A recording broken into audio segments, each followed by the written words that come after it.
जय हिंद दोस्तों। 5 जून 2022 विश्व पर्यावरण दिवस।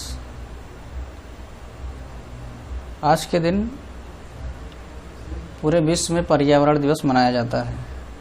तो आज की वीडियो हम यही जानेंगे कि पर्यावरण दिवस क्यों मनाया जाता है, इसके पीछे का क्या कारण है, पर्यावरण दिवस मनाने की ज़रूरत क्यों पड़ी और इससे संबंधित अन्य फैक्ट भी हम देखेंगे। तो चलिए वीडियो को शुरू करते हैं।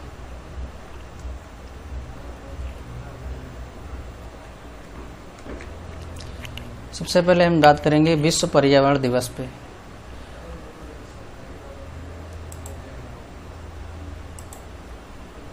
तो विश्व पर्यावरण दिवस इसका सबसे पहले मनाए जाने का उद्देश्य क्या था? इसका उद्देश्य यही था कि विश्व पर्यावरण की सुरक्षा और संरक्षण हेतु, यानी कि सुरक्षा और संरक्षण हेतु मनाया जाता है पूरे विश्व में, जिससे कि हमारा पर्यावरण सुरक्षित रहे और बचा रहे।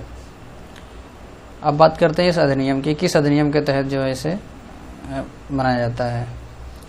इस दिवस को मनाने की घोषणा संयुक्त राष्ट्र ने, यूनाइटेड नेशन ने पर्यावरण के प्रति वैश्विक स्तर पर राजनीतिक और सामाजिक जागृति लाने हेतु 1972 में की थी।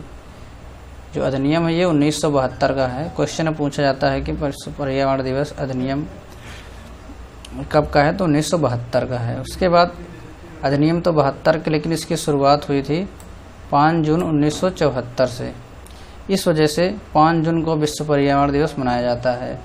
और उस समय इसकी होस्ट सिटी यानी कि थी वो स्पोकेन, जो कि अमेरिका में है। अब बात कर लेते हैं इसके महत्व की।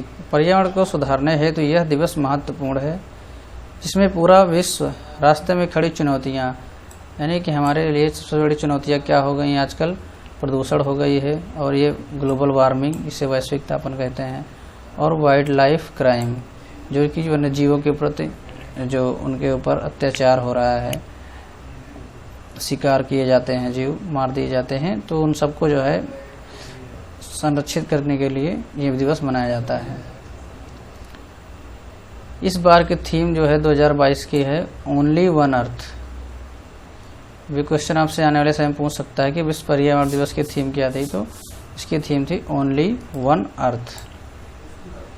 चलते हैं नेक्स्ट स्लाइड में।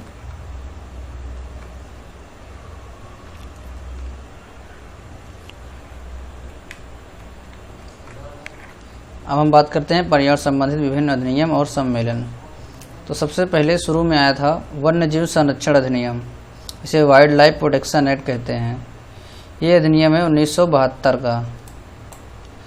इसे स्टॉकहोम सम्मेलन भी कहा जाता है, क्योंकि ये स्टॉकहोम में इसी सम्मेलन की शुरुआत की गई थी, या फिर ये सम्मेलन वहीं स्टॉकहोम में हुआ था, इस वजह से इसे स्टॉकहोम सम्मेलन भी कहा जाता है। ये अधिनियम पौधों और जानवरों की प्रजातियों के संरक्षण हेतु अधिनियमित किया गया था, यानी कि पौधे और जानवरों की जो विभिन्न प्रजातियां हैं उनको संरक्षित किया जा सके। वन्य जीव के अवैध शिकार तथा उनके खाल मांस के व्यापार पर रोक लगाई जा सके, इस वजह से इस संरक्षण को अधिनियम पारित किया गया था। वर्तमान में भारत में 106 राष्ट्रीय उद्यान हैं। इस अधिनियम को सन 2003 में संशोधित किया गया है, यानी कि जो 1972 वाला अधिनियम था इसे सन 2003 में संशोधित किया गया। तो संशोधित करके क्या किया गया, इसमें जो है भारतीय, जो यहाँ पे वन्य जीव संरक्षण अधिनियम था, इसमें भारतीय वन्य जीव संरक्षण अधिनियम 2002 रखा गया। यहाँ पे आगे भारतीय शब्द जुड़ गया। अब चलते हैं अगले। नेक्स्ट है प्रोजेक्ट टाइगर, जिसे बाघ बचाओ परियोजना भी कहा जाता है। इसकी शुरुआत 7 अप्रैल 1973 में तत्कालीन प्रधानमंत्री श्रीमती इंदिरा गांधी ने किया था। प्रारंभ में 9 बाघ अभ्यारण्य बनाए गए थे जब इसकी शुरुआत की गई थी 1973 में। क्वेश्चन पूछ लिया जाता है प्रोजेक्ट टाइगर की शुरुआत कब हुई थी, तो इसका आंसर होगा 1973। वर्तमान में 53 बाघ अभ्यारण्य हैं। विश्व में सबसे ज़्यादा बाघ की बात की जाए तो भारत में ही पाए जाते हैं। जिम कॉर्बेट, जिसे हेली या फिर रामगंगा भी अभी चर्चा में है, रामगंगा नेशनल पार्क भी इसी को कहते हैं, जिम कॉर्बेट भी इसी को कहते हैं, कॉर्बेट भी इसी को कहते हैं। एक नेशनल पार्क है जो कि उत्तराखंड में है, इसमें सबसे अधिक बाघ हैं। जब किसी स्पेशल नेशनल पार्क की बात करेगा तो उसमें जिम कॉर्बेट का नाम आएगा, यदि राज्य की बात करेंगे किस राज्य में सबसे ज़्यादा अधिक बाघ हैं, तो मध्य प्रदेश में है। भारत का पहला टाइगर रिजर्व की बात करें, सबसे पहले बांदीपुर टाइगर रिजर्व जो कि कर्नाटक में है, और सबसे नया नवीनतम टाइगर रिजर्व गुरु घासीदास राष्ट्रीय उद्यान एवं तमोर पिंगला वन्य जीव अभ्यारण्य है। ये दोनों छत्तीसगढ़ में है, ये भी सबसे नए हैं लेटेस्ट में। अब भारत का सबसे बड़ा टाइगर रिजर्व की बात करें तो नागार्जुन सागर श्रीशैलम आंध्र प्रदेश में है। ये एरिया के हिसाब से है, इसमें सबसे ज़्यादा की बात करेगा किसमें बाघ हैं, तो यहाँ पे जिम कॉर्बेट नेशनल पार्क में। राज्य की बात करेगा तो मध्य प्रदेश में, सबसे बड़ा नागार्जुन श्रीशैलम आंध्र प्रदेश। सबसे छोटा की बात करेगा तो बोर वन्य जीव अभ्यारण्य महाराष्ट्र में है, बोर है यहाँ पे देखिएगा। चलिए नेक्स्ट स्लाइड में चलते हैं। वन संरक्षण अधिनियम ये है 1980 का, पारित हुआ था 1980 में। इसका उद्देश्य था वनों की कटाई को सीमित करना, जैव विविधता के संरक्षण और वन्य जीवों को बचाना। वन्य संरक्षण अधिनियम 1980।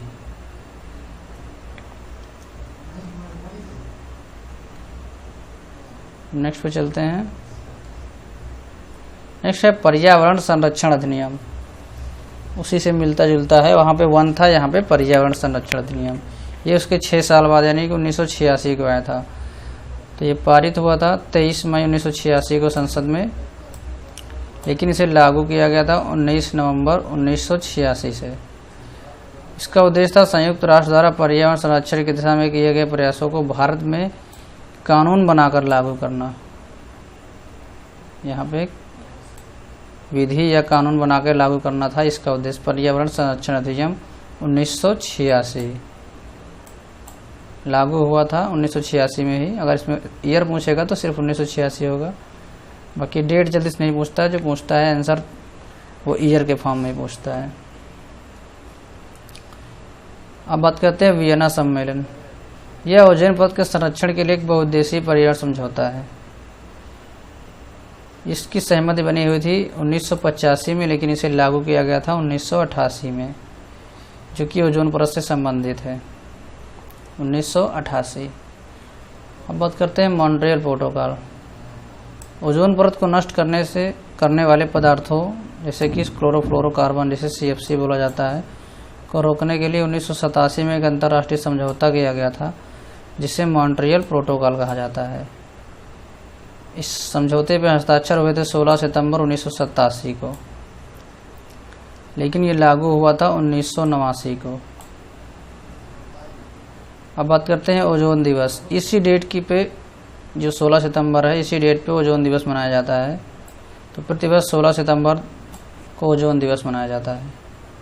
अगर क्वेश्चन पूछेगा तो ओजोन दिवस पूछता है, और उसके बाद ये पूछ लेता है कि मॉन्ट्रियल प्रोटोकॉल की शुरुआत कब हुई थी, लागू कब हुए थे या हस्ताक्षर कब हुए थे। तो 87 और 89। अब बात करते हैं पृथ्वी सम्मेलन। 1992 में संयुक्त राष्ट्र संघ का पर्यावरण एवं विकास के मुद्दे पर केंद्रित एक सम्मेलन, जो कि ब्राजील के रियो डी जेनेरियो में हुआ था। इस अवसर पर एजेंडा 21 पारित किया गया। सभी राष्ट्रों, यानी सभी राष्ट्रों मतलब उस समय 172 देश इसमें शामिल थे, जिनसे निवेदन किया गया कि वह प्राकृतिक संतुलन को बनाए रखें, पर्यावरण के प्रदूषण को रोकें तथा सतत विकास का रास्ता अपनाएं। पृथ्वी दिवस 22 अप्रैल को दुनिया भर में पर्यावरण संरक्षण के लिए समर्थन प्रदर्शित करने के लिए आयोजित किया जाता है। तो पृथ्वी दिवस पूछेगा कब मनाया जाता है, तो 22 अप्रैल को मनाया जाता है, और इसकी शुरुआत 1992 में हुई थी।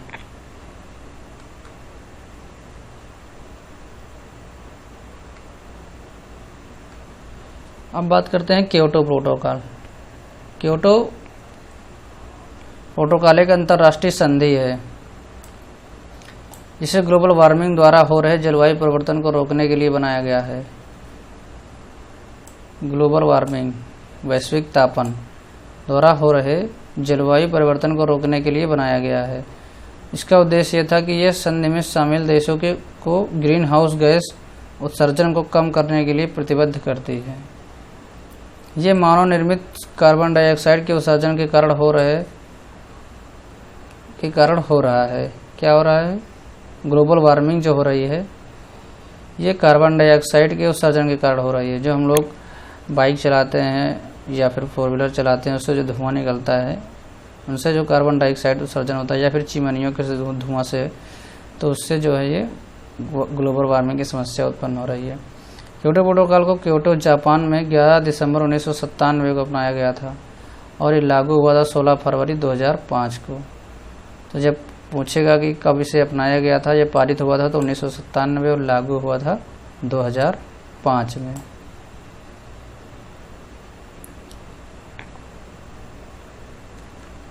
अब आते हैं जैव विविधता अधिनियम। ये लागू हुआ था 2002 में, अधिनियमित किया गया था 2002 में, लेकिन लागू किया था उसके 1 साल बाद 2003 में।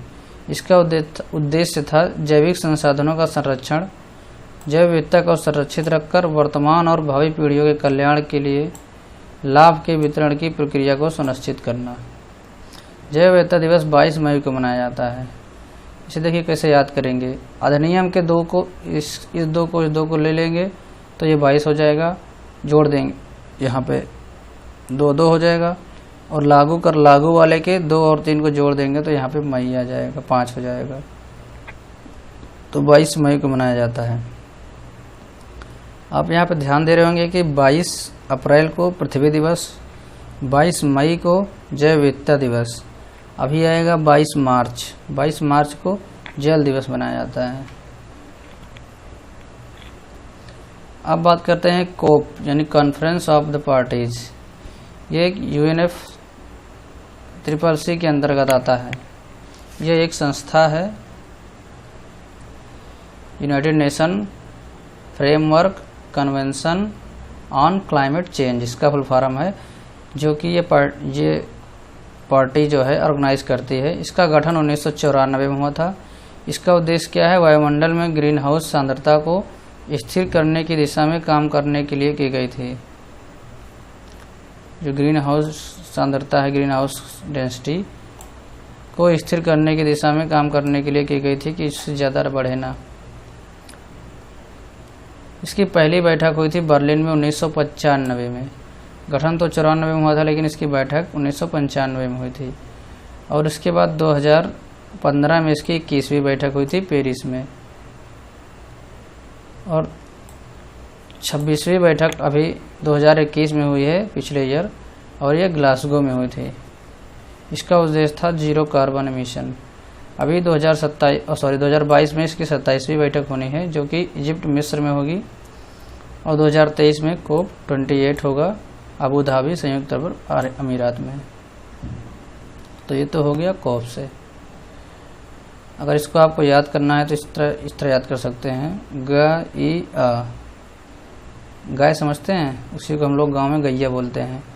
तो गैया, इसको इस तरह करेंगे तो 21, 22, 23 का याद हो जाएगा। गैया, ग्लासगो, इजिप्ट, अबू धाबी।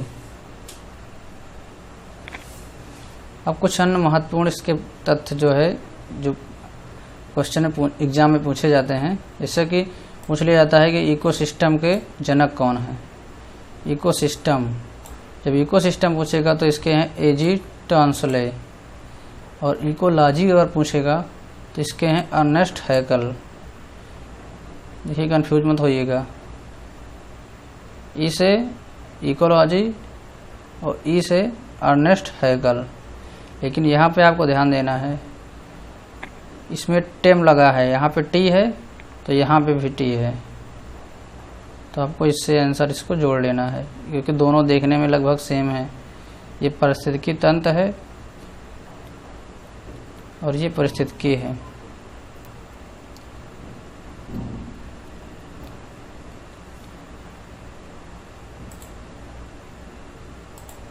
यहाँ पे मेरे ख्याल से बड़ी मात्रा होनी चाहिए कि जनक एजी टॉन्सले हैं। विश्व जल दिवस देखिए अभी हमने बताया था 22 मार्च को मनाया जाता है। एक क्वेश्चन और पूछता है WWF क्या है, इसका फुल फॉर्म क्या है? तो world wide fund for nature, ये इसका फुल फॉर्म है। World wide fund for nature, WWF। एक होता है WWE जो कि फाइटिंग वाला होता है और अपने यहाँ नहीं होता। क्वेश्चन इससे आता है WWF क्या है? World wide fund for nature. इसकी शुरुआत 29 अप्रैल 1961 को की गई थी और इसका मुख्यालय ग्लैंड, स्विट्जरलैंड में है। अभी ये यूपी टेट में पूछा गया था। तो उम्मीद करते हैं आपको यहाँ पे सारा कुछ समझ में आ गया होगा। फिर भी यदि कोई कन्फ्यूजन होता है तो आप कमेंट बॉक्स में कमेंट करके पूछ सकते हैं। और यदि वीडियो अच्छा लगा तो लाइक करिए, चैनल पर नए हैं अभी सब्सक्राइब नहीं किया है तो कर लीजिए। आने वाले समय में ऐसे वीडियो की नोटिफिकेशन बिल्कुल टाइम पे पाने के लिए, और बेल आइकन को भी प्रेस कर लीजिए। तो मिलते हैं नेक्स्ट वीडियो में, तब तक के लिए बाय, टेक केयर, जय हिंद।